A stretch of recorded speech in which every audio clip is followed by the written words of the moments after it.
सारी जो है दवाइयाँ एक्सपायर हो चुकी हैं। अब ये एक नई दवा आई है, आप विश्वास कर लीजिए। बिहार की राजनीति तो अगले 10 साल में बदलने वाली है और एक सकारात्मक जो है बदलाव होगा, जो यहाँ के जनता के लिए, युवाओं के लिए लाभकारी होगा। राजनीति में जो चर्चा के विषय थे वो विषय बदल रहे हैं। अब पलायन पे बात हो रहा है, अब रोजगार पे बात हो रहा है, अब भ्रष्टाचार पे बात हो रहा है। नमस्कार, मैं संजना, आप देख रहे हैं बिहार तेज खबर। आज हमारे साथ पटना हाई कोर्ट के वकील रजनीकांत सर मौजूद है। आइए उनसे थोड़ी बातचीत करते हैं। सर, प्रशांत किशोर जी जिस व्यवस्था परिवर्तन की बात करते हैं, आखिर वो क्या है?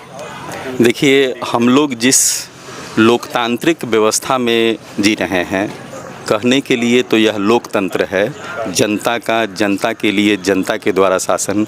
लेकिन आप देख रहे हैं कि पूरे भारत के शासन व्यवस्था पर कुछ हजार परिवारों का कब्जा है। तो यह कब्जा कैसे आप कह सकते हैं कि हम जनतंत्र में हैं? वही परिवार, उन्हीं परिवार के लोग जो है बार बार जो है राजनीति में लीड रोल में होते हैं।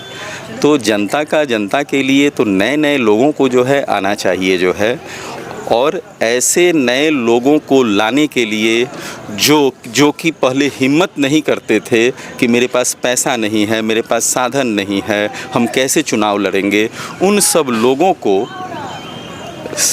आगे जो है ला करके और व्यवस्था बदलने का जो अभियान जनसुराज प्रशांत किशोर जी चला रहे हैं, यह अपने आप में जो है एक अलौकिक है। बहुत अच्छा जो है यह अभियान है और यह व्यवस्था परिवर्तन का कारण बनेगा। जी सर, प्रशांत किशोर जी का एक सबसे बड़ा दावा है कि वो पलायन रोकेंगे। उनका कहना है कि इस बार त्योहारों में जो बच्चे आएंगे वो वापस नहीं जाएंगे। उसके लिए वो क्या व्यवस्था कर रहे हैं? प्रशांत किशोर जी जब यह कह रहे हैं तो उसके पीछे उनका पूरा एक अध्ययन है, अर्थशास्त्रियों का, समाजशास्त्रियों का पूरा बजट का प्लान है, और वो यूनाइटेड नेशन से और विभिन्न तरह की संस्थाओं से जुड़े रहे हैं। तो प्रॉपर एक प्लानिंग है, तब वो इस बात को कह रहे हैं। पलायन को रोकना जो है कोई बहुत बड़ी बात नहीं है। आखिर यहाँ से जो बच्चे बाहर जाते हैं उन्हें मिलता क्या है? सिक्योरिटी गार्ड का नौकरी, कोई प्यून वगैरह का नौकरी, छोटा मोटा जो है लेबर का काम। बिहार से पलायित बच्चों में 90% वो लोग हैं जो स्किल लेबर नहीं हैं। तो बिहार, और दूसरी तरफ जो है बिहार की भूमि जो है इतनी उर्वर है, यहाँ का ज़मीन जो यहाँ जो है प्राकृतिक अर्थव्यवस्था के विकास के लिए जो 4-5 चीज़ें ज़रूरी होती हैं कि प्राकृतिक साधन हो, मानवीय संसाधन हो, पूंजी हो, तकनीकी दक्षता हो, तो बिहार में क्या नहीं है? मानव संसाधन है, प्राकृतिक संसाधन है, पूंजी नहीं है।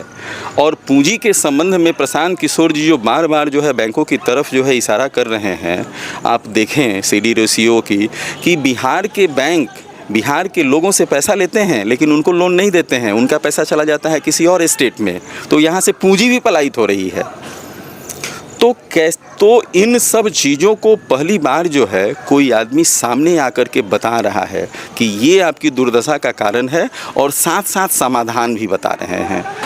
तो जो प्लान ऑफ एक्शन है, जो वो एक एक पंचायत के डेवलपमेंट की योजना जो वो बना रहे हैं, उसको एक्सिक्यूट करने पे नो डाउट जो है व्यवस्था परिवर्तन होगा और उससे पलायन रुकेगी, रोजगार का सृजन होगा। सर, एक आखिरी सवाल, जनता का सवाल है कि हर बार जनता विश्वास करती है, क्योंकि हर पार्टियां ये दावे करती है, तो इस बार कैसे विश्वास करें? देखिए, चूँकि मैं किसी राजनीतिक दल से जुड़ा नहीं हूँ, एक जनता का प्रतिनिधि आप मुझे समझें। इसका जवाब प्रशांत किशोर जी खुद ही देते हैं कि सारी जो है दवाइयाँ एक्सपायर हो चुकी हैं, अब ये एक नई दवा आई है, आप विश्वास कर लीजिए। एक दूसरे जो है इनके अभियान के बाद क्या हुआ, इन बातों की तरफ जो है मैं आपका ध्यान जो है दिलाना चाहता हूँ कि आप देखें कि पदयात्राओं का दौर शुरू हो गया है। पलायन के ऊपर बात दूसरे दल भी बात कर रहे हैं। तो राजनीति में जो चर्चा के विषय थे वो विषय बदल रहे हैं। अब पलायन पे बात हो रहा है, अब रोजगार पे बात हो रहा है, अब भ्रष्टाचार पे बात हो रहा है। तो जब इस पे बात होगा और जनता का मांग वो बदल रहे हैं, वो कह रहे हैं तुम जात के नाम पे वोट मत दो, तुम स्वार्थी बनो, अपने बच्चे के नौकरी के लिए जो है कहो कि हम बच्चों को रोज़गार चाहिए, इस नाम पर वोट दो, अपने बच्चों की खुद चिंता करो। ये एक ऐसी बात है जो सभी दलों को जो है मजबूर करेगी इस पर सोचने के लिए, और जन सुराज के अच्छे भविष्य की मैं कामना करता हूं। लेकिन जो भी भविष्य हो, बिहार की राजनीति तो अगले 10 साल में बदलने वाली है और एक सकारात्मक जो है बदलाव होगा जो यहाँ के जनता के लिए, युवाओं के लिए लाभकारी होगा। ऐसी मेरी मान्यता भी है और यह मेरी शुभकामना भी है। धन्यवाद। धन्यवाद सर। तो हमारे साथ पटना हाईकोर्ट के वकील रजनीकांत सर मौजूद थे। आप उनकी बातों से कितना सहमत है, आप अपनी राय हमें कमेंट सेक्शन में ज़रूर दें। आज के लिए इतना ही, धन्यवाद।